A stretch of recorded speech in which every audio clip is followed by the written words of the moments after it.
Donc, vaste sujet en effet que de parler des démocraties, mais au fond, vous voyez, quand on parle de démocratie, on met des points d'interrogation, on souhaite la bonne santé à la démocratie. Je pense qu'il faut partir de cette remarque de départ que la démocratie, en fait, est un régime qui est profondément déceptif, assez largement absurde et totalement incompréhensible. Voilà. Je pense que de poser les choses comme ça dès le départ nous permet d'être un peu plus à l'aise et ensuite de commencer à réfléchir. Ce que disait Churchill. Bah, oui, il disait le moins pire des régimes à l'exception de tous ceux qui ont été expérimentés, mais la dimension déceptive n'était peut-être pas aussi présente. Pourquoi c'est déceptif? Parce que c'est un régime qui nous promet beaucoup.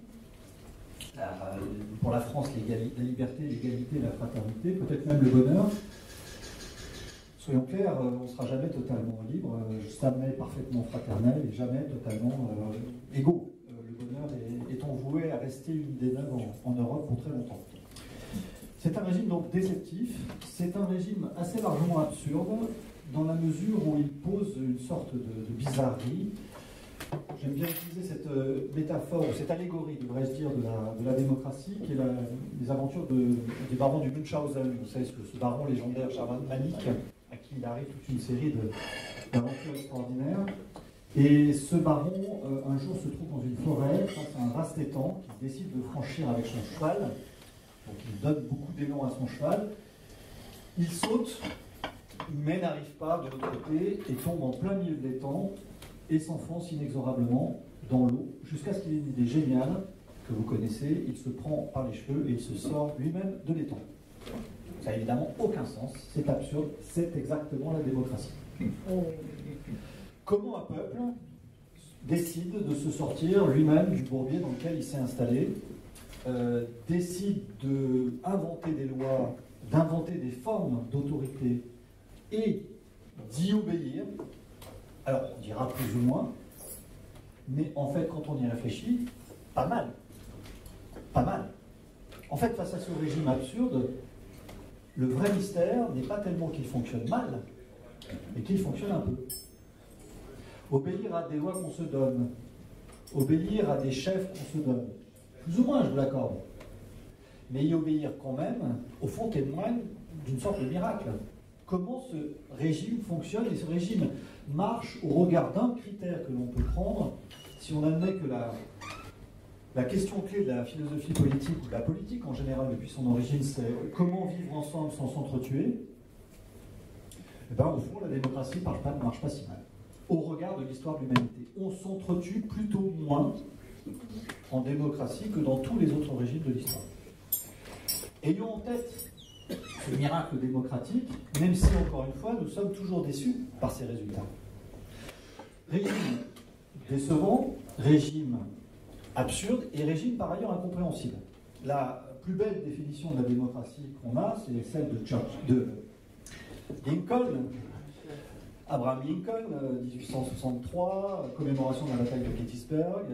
Il revient sur le lieu de cette bataille absolument abominable de la guerre de sécession et il prononce un discours qui fait partie des lieux de mémoire de la démocratie. Et dans ce discours, il dit « Ces soldats qui sont morts pour la liberté, ils sont morts pour faire en sorte que le gouvernement du peuple, par le peuple, pour le peuple, ne s'efface jamais. » Gouvernement du peuple, par le peuple, pour le peuple. Voilà la définition admirable de la démocratie, tellement admirable d'ailleurs que nous autres Français, nous l'avons incorporée dans notre Constitution depuis la 4e République, et d'ailleurs à laquelle la République devient formellement une démocratie, ce qui n'était pas auparavant. Formidable définition, mais quand on y réfléchit un peu, formidablement mystérieuse. Qu'est-ce qu'un gouvernement? Rien que ça devrait nous tétaniser d'angoisse, puisque tous les auteurs de tous les continents et de toutes les époques ont essayé, les philosophes ont essayé de réfléchir et de résoudre ce problème. S'il y en a autant qui ont essayé de le faire, ça prouve qu'on n'y arrivera jamais. Et donc la question de qu'est-ce qu'un gouvernement est une question absolument sidérante qui, à chaque fois, se pose la question, qui est la question centrale, ou de la démocratie ou même de la politique en général. Alors c'est une question qui choque beaucoup. Comment susciter l'obéissance volontaire? Ah, évidemment, À une époque où on est tenté de dire que être citoyen, c'est être révolté, c'est dire non et c'est être désobéisseur, ce type de question pourra heurter. Simplement, c'est confondre deux choses très différentes, l'obéissance et la servitude. C'est qui n'a rien à voir. La servitude, c'est être soumis, c'est rester en quelque sorte dans l'enfance. L'obéissance, c'est un mot intéressant, l'obéissance. Ça vient du latin ob audire, qui signifie prêter l'oreille. Prêter l'oreille ne signifie pas donner sa volonté. Prêter l'oreille, c'est s'apercevoir qu'on n'est pas seul au monde, qu'il y a autour de nous des autres et du réel, auquel, car il faut en effet obéir. La citoyenneté se définit d'abord et avant tout comme obéissance, et non pas comme désobéissance. C'est pas moi qui le dis, c'est Rousseau. Un peuple libre obéit, mais ne sert pas. Il a des chefs, mais il n'a pas de maître. Subtile différence, mais différence essentielle, qu'on a un peu oubliée. Donc, gouvernement. Admettons qu'on ait résolu cette question du gouvernement. Il en resterait une encore plus abyssale. Qui est le peuple? Alors cette question qui est le peuple, c'est le genre de question que, comment dire, les enfants posent au moment du coucher. Voilà, on sait que le coucher s'approche, on va poser des questions pour faire en sorte d'embarrasser les adultes et les parents qui vont mettre en péril leur talent pédagogique pour y répondre. C'est exactement ce type de question. Qui est le peuple? Et c'est vrai que quand on se pose cette question, spontanément, il y a une idée d'évidence. Enfin, le peuple, je sais ce qu'il c'est. Je me présente, par exemple, aux élections, je vais aller rencontrer le peuple, je vais aller serrer des mains dans les marchés, je vais aller voir le peuple, rencontrer la France, avec cet autobus que les candidats aiment désormais bien utiliser, évidemment. Mais simplement, quand on fait ça, on rencontre du peuple. Le peuple, on ne le rencontre pas. Grande différence. Alors, déçu par cet échec, en général, on va dire, bon, certes, je n'ai pas rencontré le peuple, mais ce dont je suis sûr, c'est que je peux identifier les ennemis du peuple. Les ennemis du peuple, ça, on arrive à les identifier, au fond, croire arriver, donc on commence à faire la liste. Donc il y a les énarques, les immigrés, les élites, les assistés, les élus corrompus, le prolétariat, enfin que sais-je. On fait une liste et cette liste devient au bout d'un moment tellement longue qu'on est à la fin tout seul. Et c'est à ce moment-là qu'arrive quelqu'un qui me dit « le peuple c'est moi ». Le peuple c'est moi et on y croit peut-être un moment avant de nouveau repartir dans ce truc. Alors, les inventeurs de nos régimes, conscients de cette difficulté et même du danger qu'il y aurait à trop identifier le peuple. Pourquoi le danger? Parce qu'ils ont bien conscience que si la souveraineté est populaire, eh bien le risque d'une souveraineté absolue, contre laquelle ces libéraux avaient lutté, l'absolutisme, eh bien cette souveraineté absolue du peuple risquerait d'être totalement liberticide. L'avantage de la souveraineté absolue monarchique, c'est qu'elle était malgré tout absolue, mais malgré tout limitée. Limitée par plus grand. Il y avait un certain nombre de bornes à cet absolutisme, à savoir l'idée d'une transcendance. Le peuple n'a pas l'excuse de l'absence, il est là. Et si on arrive à convaincre les autres que je suis le peuple ou que les sans-culottes sont le peuple, eh bien l'absolutisme sera sans borne, sans frein. D'où l'idée des libéraux de dire il faut diviser les images du peuple. Il y a plusieurs peuples. Et c'est là où on rentre dans à la fois la complexité et l'intérêt de la démocratie. Au fond, les penseurs libéraux considèrent qu'il y a trois peuples. Le peuple, c'est d'abord la société. La société, c'est-à-dire ce qu'on appelle aujourd'hui souvent le vivre ensemble. Il y a des gens qui vivent ensemble et qui tissent entre eux des liens. C'est ça, le premier peuple. Mais il ne suffit pas de vivre ensemble pour faire un peuple. Pourquoi ça ne suffit pas? Parce qu'on peut vivre, certes, côte à côte, mais aussi face à face. Le vivre ensemble ne dit rien du lien. C'est simplement une description. Donc, au-delà du vivre ensemble, il faut quelque chose d'essentiel. Au-delà de ce peuple-société, il faut quelque chose d'essentiel, le vouloir vivre ensemble. Et vouloir vivre ensemble, on peut appeler ça le vivre en commun, ça veut dire s'installer cette volonté dans la durée, avoir un passé commun, auquel on tient, même si on peut en débattre.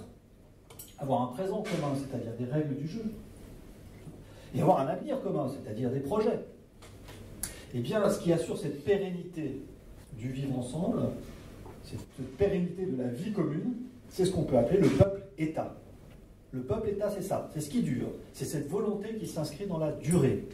Être fidèle au peuple, c'est pas simplement être fidèle au peuple ici et maintenant tout de suite, dans une logique de l'immédiateté. Être fidèle au peuple, c'est être fidèle effectivement à une histoire, à des règles et à des perspectives qu'on peut appeler très bien aujourd'hui les générations futures. Mais ça ne suffit pas encore pour faire un peuple. Il ne suffit pas de vivre ensemble, il ne suffit pas de vouloir vivre ensemble, il faut en plus discuter ensemble de la manière dont on veut vivre en commun. Et ça, c'est le peuple-opinion. Troisième dimension. Peuple-opinion, c'est-à-dire l'espace public. L'espace où on délibère, où on discute aussi, pas simplement de délibération. La délibération, en effet, vous l'avez bien dit, c'est toujours la décision, mais il y a aussi une forme de convivialité démocratique, je dirais de civilité démocratique. Respecter un certain nombre de mœurs, avoir plaisir à se retrouver, être poli, enfin des choses bêtes, quoi, mais essentielles. Voilà les trois peuples. Et le rêve des fondateurs de nos régimes, des penseurs libéraux, Tocqueville, Constant, Tocqueville, Sieyès même, c'était de penser que ces trois peuples allaient en quelque sorte s'auto-réguler.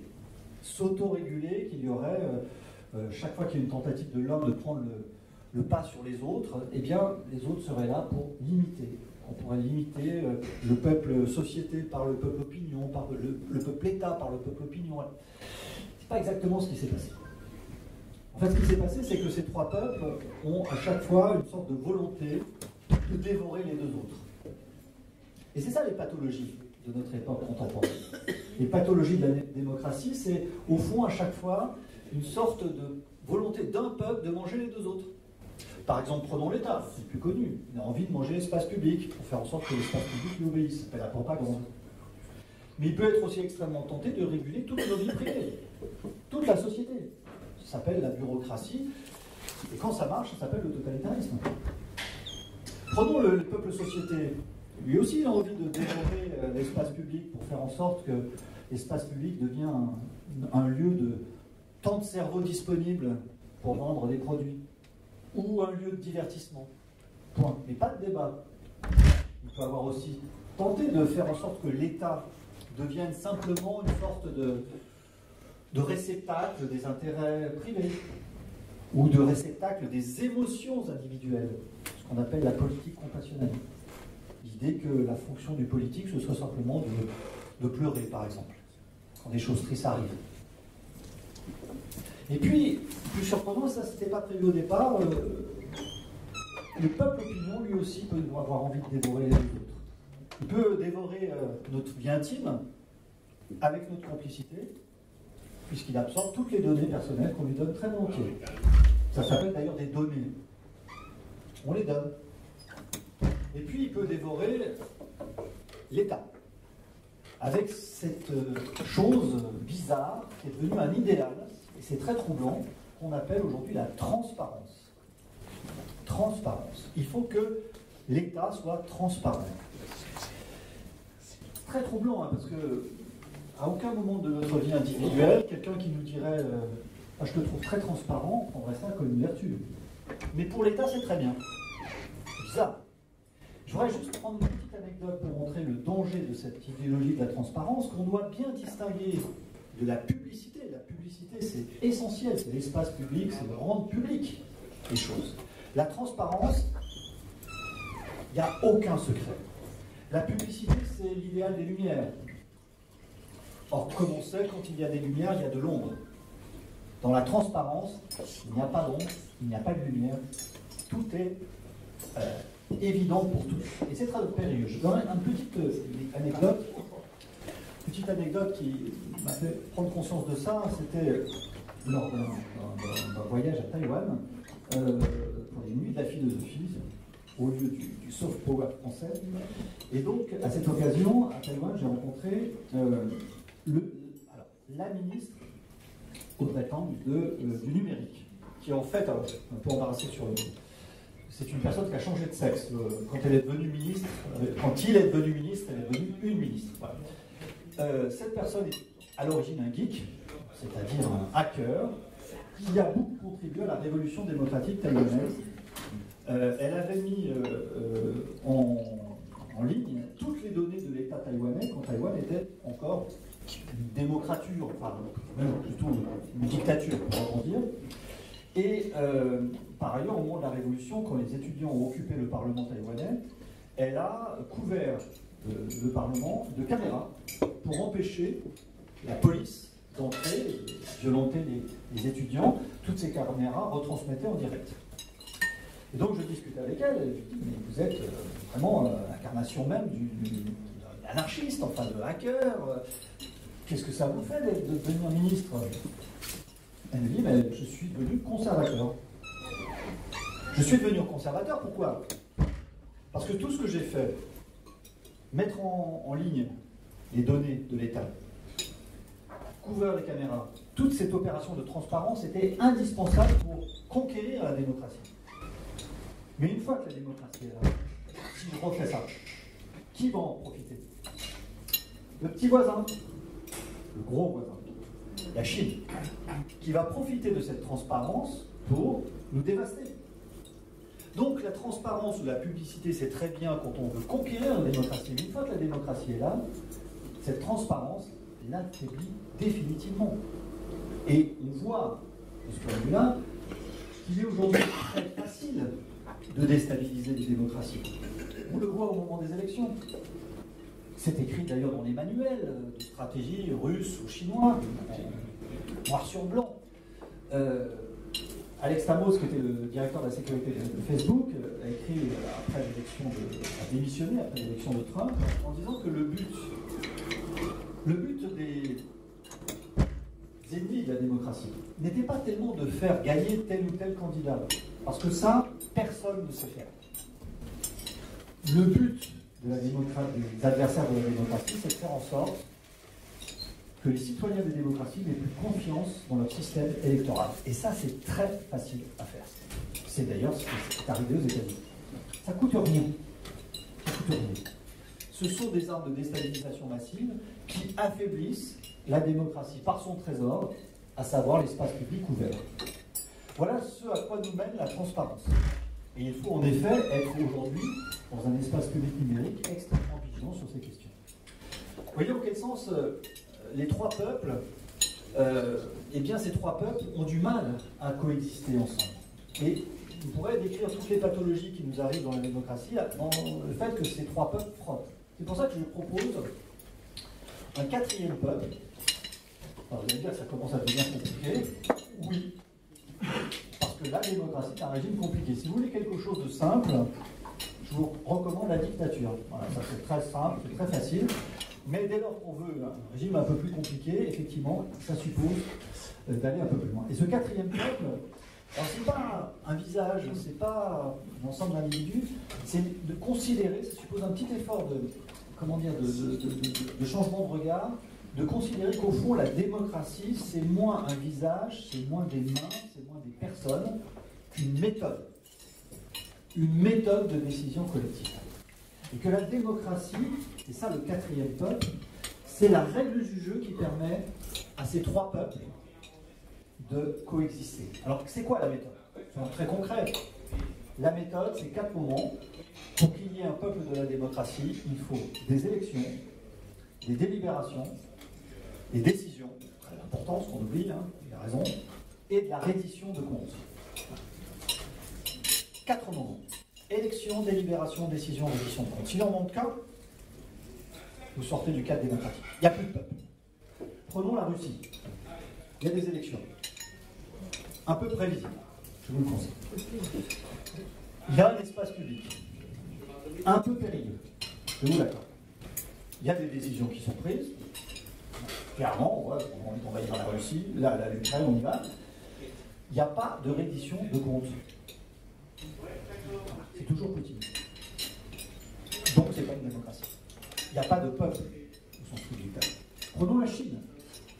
Xi Jinping vient de se faire valider son 3e mandat. Il sort de cette règle très sage que Deng Xiaoping avait établie en 1979.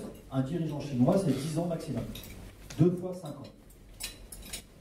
Eh bien, la Chine a perdu là dernier maillon qui la reliait à la démocratie. Même si, attention, soyons clairs, lorsque Joe Biden, en novembre 2021, a organisé cette grande conférence internationale sur la démocratie en se posant comme le leader du monde démocratique et libéral, la Chine a fait paraître quelques jours avant un petit livre blanc que je vous recommande, c'est un petit bijou, qui s'appelle « La Chine, la démocratie qui marche ».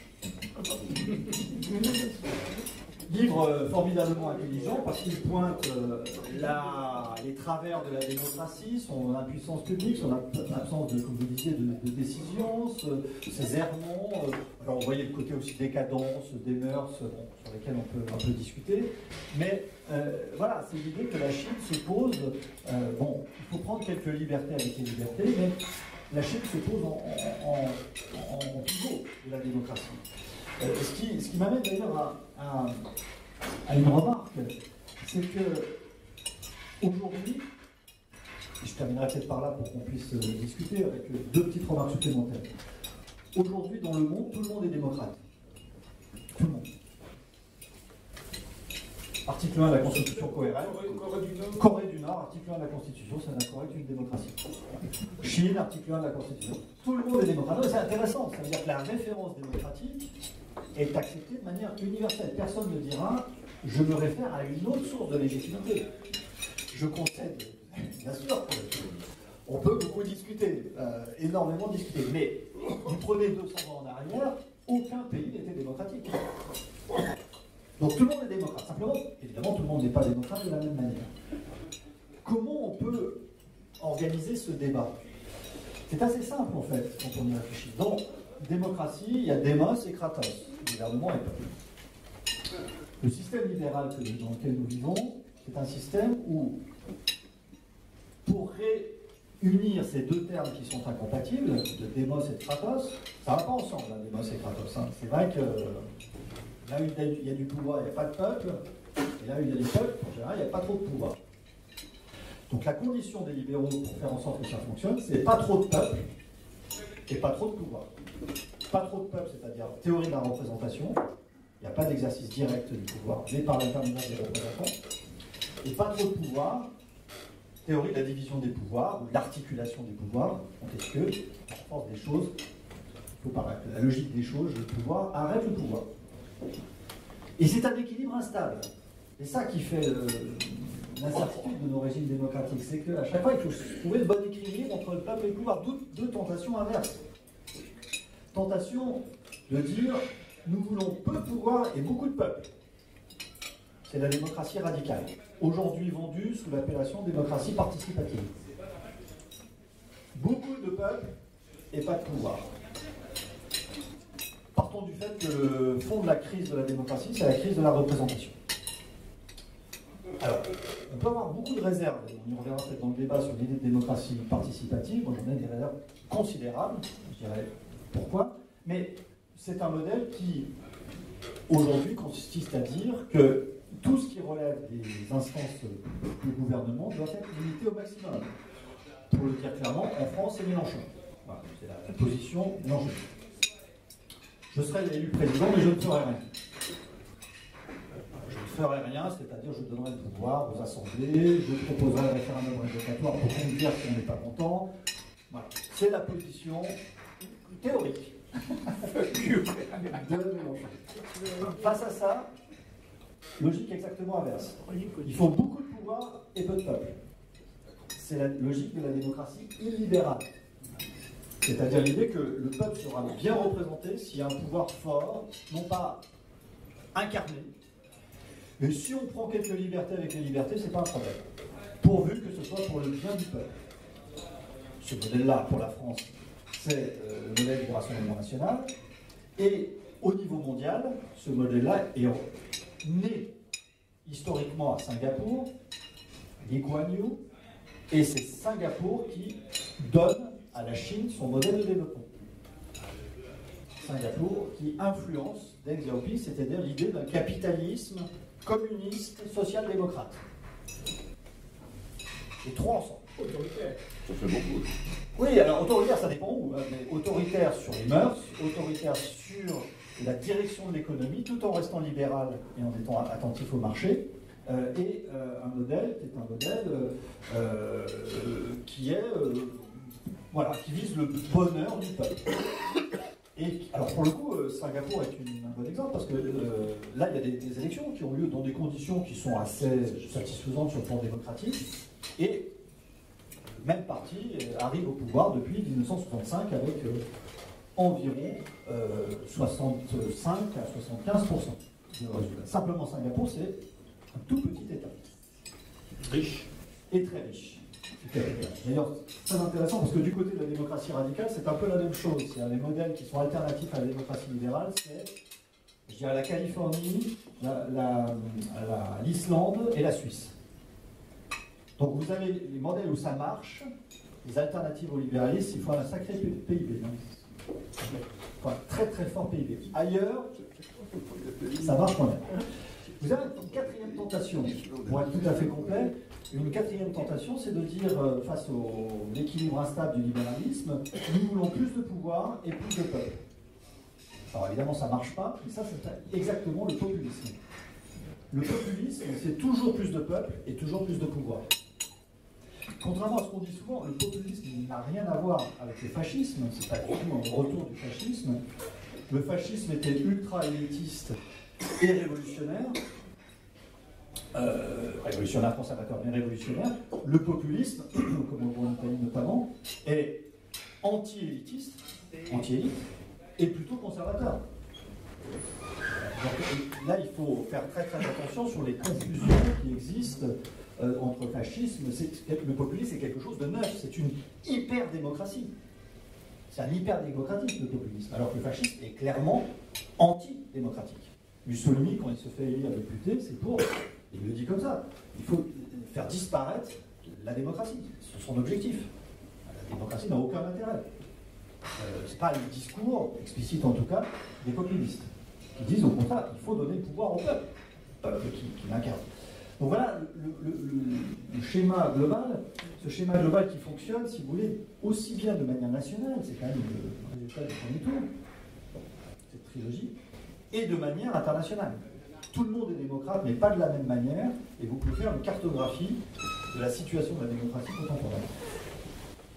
Alors, deux remarques vraiment conclusives. Un, la méthode démocratique, élection, délibération, décision, reddition de comptes, nous laisse penser que jamais sans doute dans toute l'histoire de l'humanité, il a été aussi difficile de gouverner.